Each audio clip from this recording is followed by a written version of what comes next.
This is how I use my heaters, diesel heaters. Here's the other one. I'm using two for now. And I got this. When it reaches 16 degrees, automatic shuts down.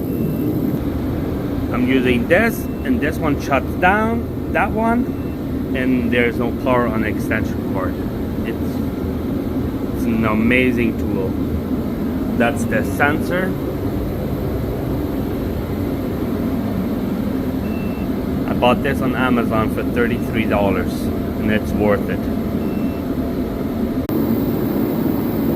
This is what it is. It works amazing. Here you can see it.